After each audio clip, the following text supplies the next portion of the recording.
Hello again, everyone, and welcome to the Sports Report, the archived editions. I'm Dave Rusch in Niagara Falls, along with John Poulter in Toronto. John, how are you today? I'm doing very well, thanks. How about you? All right, you're looking fine. I like the way your shirt is vertical like that. I mean, horizontal like that, just like your blinds Yeah. in the back. Very nice. Do you plan this out? Do you and your No, wife go over the wardrobe at all before? no, No. not at all. Although my wife has suggested that you and I probably need to coordinate our shirts better so that we look like we've actually discussed this before we do anything. I see. I don't know about that.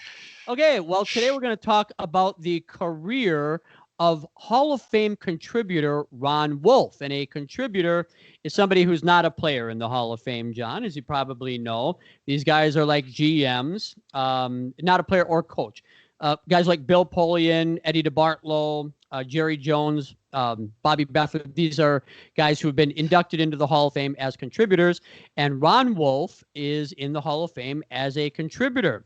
He spent 23 years with the Raiders as player personnel, head of player personnel for the most of those years.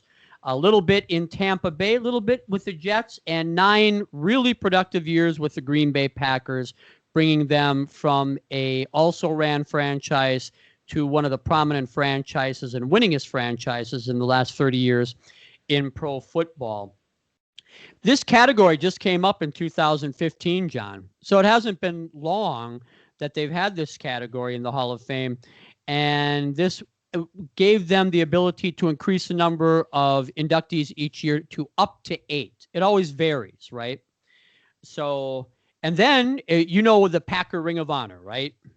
Very much so, like a lot of teams have, including the Toronto Blue Jays. Exactly. Around the stadium, you'll see all different names, but the only one who wasn't a player or coach is Ron Wolf. You have Lombardi in there and Curly Lambeau. They were coaches. Lambeau was a player too, and also GMs in their time. But Ron Wolf, a lot of seasons with the Raiders as player personnel, as I mentioned.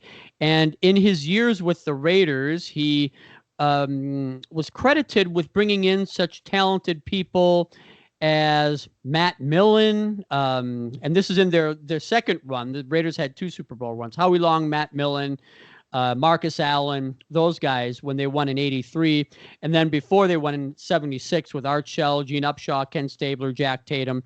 Ron Wolf was part of this. He was brought in by Al Davis in the early 1960s. He had a stint with the Tampa Bay Buccaneers. And John, you remember the Buccaneers in their first year? Yeah, they went, I believe, 0-14 their first year and then lost their first 12 the next year and then somehow won 2 in a row. So not a great start, that's for sure. Well, he was the vice president of operations in those first 2 years. And he left because owner Hugh Culverhouse wanted to hold the reins in a bit and make some calls on his own. And this is where these guys just don't like that, okay? If you're going to be a GM or if you're going to run the show, run the show. You don't need somebody over your head and telling you what to do that shouldn't. And this happens in business, right? Not just in sports. And sports a lot, we look at sports like life, right? In a lot of cases. Decisions, when you make decisions, how you do it, who you do it with. So you've seen situations where somebody should be in charge, but somebody above them is not letting him be in charge. Oh, very much so. We saw this in Boston with the Bruins for a number of years. Harry Sinden was the general manager, but didn't seem to matter who was behind the bench. Sinden was pulling the strings. And we saw it with the New York Islanders as well with Mike Milbury. Didn't seem to matter who was coaching that team. Milbury seemed to have his hands in it. Everybody thinks that they should be running it, and because they're one up, they feel they should be able to interfere. I'm like you. I'm a believer that they should hire somebody that knows what they're doing and let them run with it. If not, you've made the wrong hire. Yep, exactly. And we may be witnessing that. Maybe I think we are after this many years with the Dallas Cowboys. Yeah. Jimmy Johnson's gone. They haven't won they haven't been to the NFC Championship game since the early 1990s. So I guess that tells you something there. So the Packers picked up Ron Wolf in 1991, and we'll get to that in a second. But he left the Tampa Bay Buccaneers after the first couple years because of this. Now, he did put together a solid foundation for them. They got to the NFC Championship game in 1979. So he helped put a solid foundation for them. The Packers got him in 91. But before that, John, Forrest Gregg, who was the coach of the Packers in 87, was at the Hula Bowl, and Ron Wolf was there. And Greg told Ron Wolf, hey, you should talk to the judge, which was Judge Robert Perrins.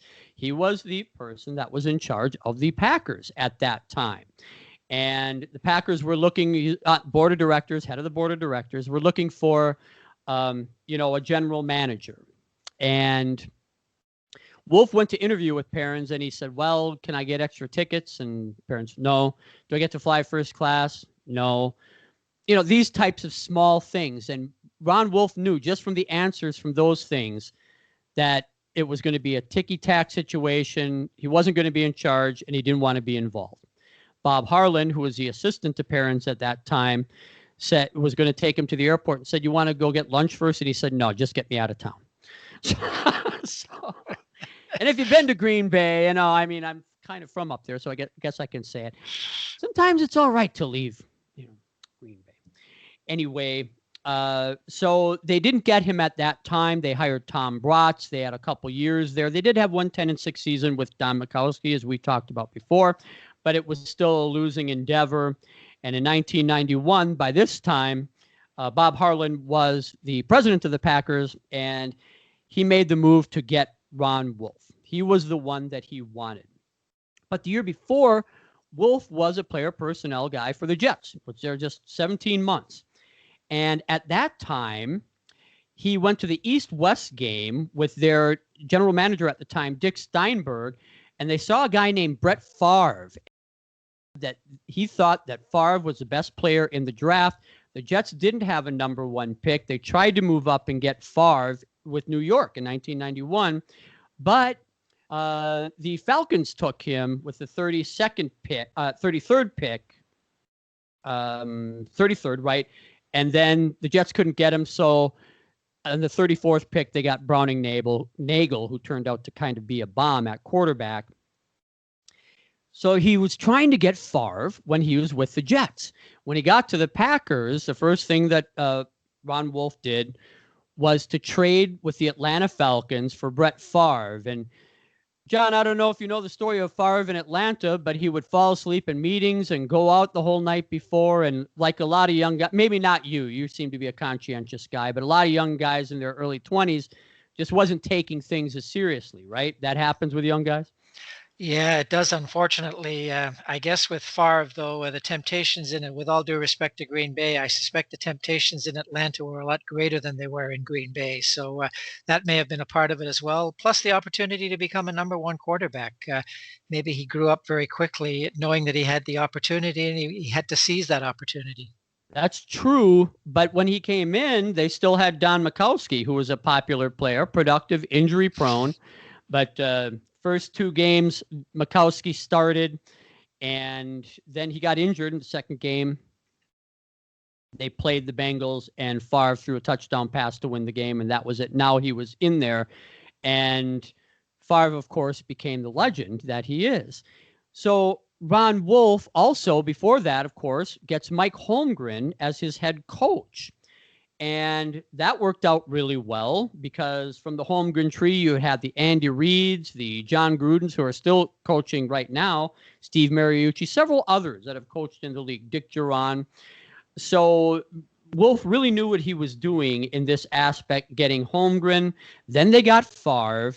And then the next year in free agency, the big prize was Reggie White. You remember that whole time? Yeah, I do. I came from the Eagles, and I think when White signed with the Packers, I think there were a couple of issues there. Number one, it showed that Green Bay was prepared to spend some money for some valuable talent, and if they were spending their money wisely, they weren't quite so tight. And I also think it had a big influence on Green Bay being recognized as a place that would recognize African American players, because at least in Canada, I don't. You can correct me on this because you grew up in that area, but in Canada, there was always a perception that Green Bay perhaps preferred white Caucasian players over African American players. And the signing of Reggie White, I think, was a a big signal that that was about to change.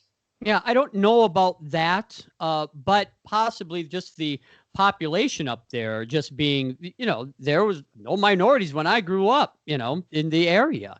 And so that could have been a part of it. Players coming to an area like that are black, they'd rather go to San Diego or Dallas or Miami, right? I would rather go to San Diego, Dallas, or Miami. um, so they got Reggie White, and then as a result of getting him, they got guys like Santana Dotson and Keith Jackson and all these good free agents. Sean Jones, these guys especially really made their defense, and it propelled the Packers to the Super Bowl championship of 1996. Ron Wolf stayed with the Packers through the 2000 season. He retired after the draft in 2001. Ted Thompson took his position and maintained that position for a lot longer than Wolf had. But Wolf, because he made this turnaround for this once fraud franchise that needed some help in 1991, that was part of why he was elected to the Hall of Fame as a contributor in the year 2015. So that's a story of Ron Wolf right here on the Sports Report.